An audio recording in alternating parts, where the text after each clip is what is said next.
guys, welcome to a long-form production of Noodle Fever, where we can slow down a bit from the hectic pace of YouTube Shorts and take a more leisurely stroll through our food adventures together. There will be food footage galore and some bonus sights and sounds as well. For this episode, we will be going on a ride through bustling New York City, the sunny Bahamas, and theme parks of Orlando.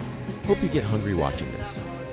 Our journey starts in bustling New York City, where we check out the iconic Macy's building and walk into the hub of Times Square.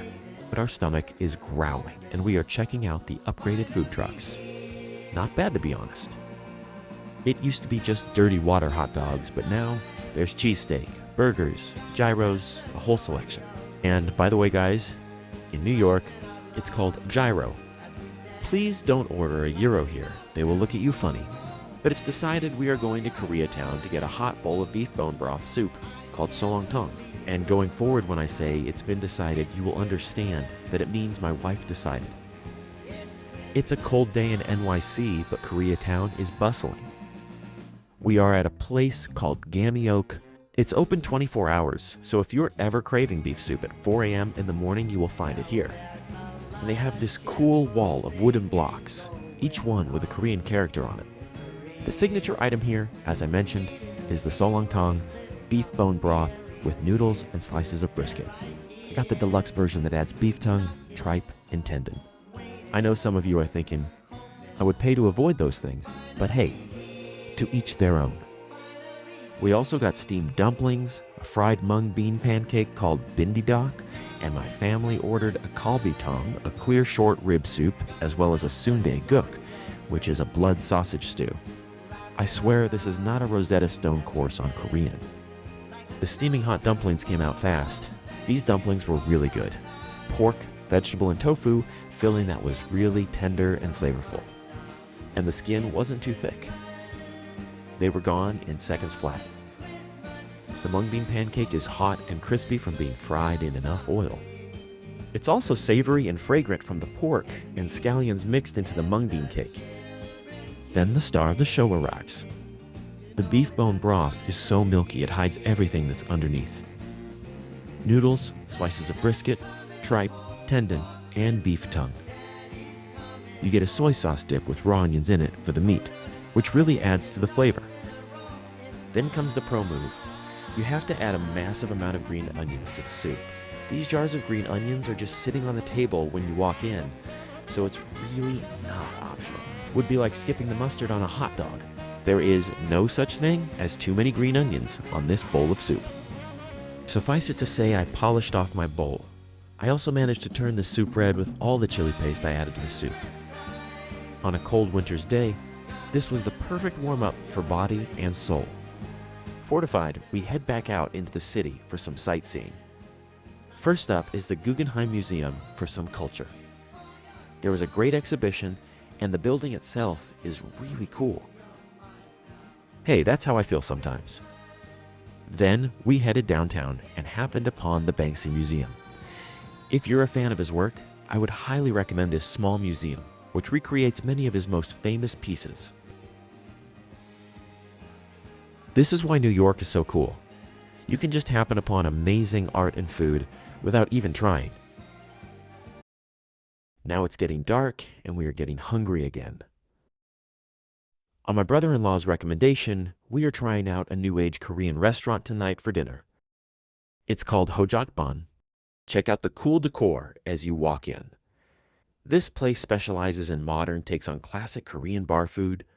It's a smaller menu, so we'll be checking out most of it tonight. Oh, and it's Christmas Eve, so we might as well go all out and celebrate. First up are a couple of complimentary side dishes. Very simple kimchi and sweet potato dishes, which apparently is a popular combination in Korea. Who knew? Our first course was a refreshing kimchi cilantro salad. This was really good even though it looked simple. The next appetizer was a truffle steak tartare with seaweed mayo and crispy taro chips. I mean, can you really go wrong with truffle steak tartare? Now the hot dishes started coming out, fast and furious. The first one is a honey fried chicken with pumpkin seeds and Korean spicy pepper. This dish was such a highlight. Really light and crispy batter coated with sweet honey over juicy nuggets of fried chicken. pumpkin seeds add nuttiness, and the slices of chili gives it a good kick when you least expect it. I had to get a beer to go with this. Life is short, drink beer with your fried chicken. But not to be outdone was the house short rib, which was super tender and sliced off the rib. The marinade was smoky and sweet, and we loved this dish.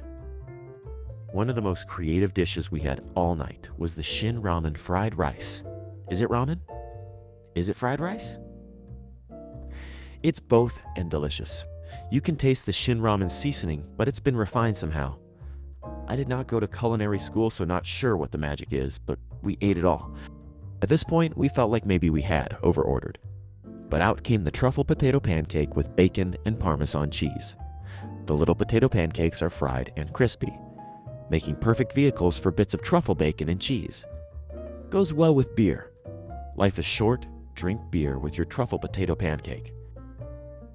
As we continue with this Christmas Eve feast, out comes the spicy octopus rice cake with crispy seaweed chips. This dish had a very classic taste. Just like the spicy squid stir fry, you can get at any Korean bar, but kicked up with octopus and seaweed chips. One of the last dishes of the night is a welcome pot of army stew with kimchi, spam, ramen noodle, beef brisket, and of course, American cheese. The reason why they call this dish army stew is because it's made of all the things that you can get from an American army base. Just add kimchi and ramen noodle to make it a Korean bar classic. To finish our meal, there is an ice-cold buckwheat noodle mixed with sesame oil, seaweed, and green onions. It was really a refreshing way to end this wonderful experience. Only I was wrong. There was still dessert. I loved the delicate orange tiramisu on the right, but the star for me was the caramel brown sugar ice cream on the left, served with a thin rice cake and reminiscent of the hot maple sugar cakes you can get on a cold winter day in Korea. Completely stuffed, we walk out into the cold New York night. Energized by all that food, we end up going 10 blocks north and at Grand Central Terminal, which was grand indeed. The next day, we hit the Met Museum, stared at the portrait of Alexander Hamilton, wishing we had gotten tickets to the musical, and looked at more mummies than was strictly necessary. Our friend also secured us a visit to the top of the Tiffany's store, which was cool even though we didn't buy anything, and we also hit Hudson Yard, the High Line and the strange-looking honeycomb thing, before ending up at the top of the edge looking down over the city. Well, friends, thanks for watching. Please stay tuned for the second part of this Christmas journey, where we will visit the sunny Bahamas and Orlando, Florida. Please like and subscribe for more Noodle Fever adventures.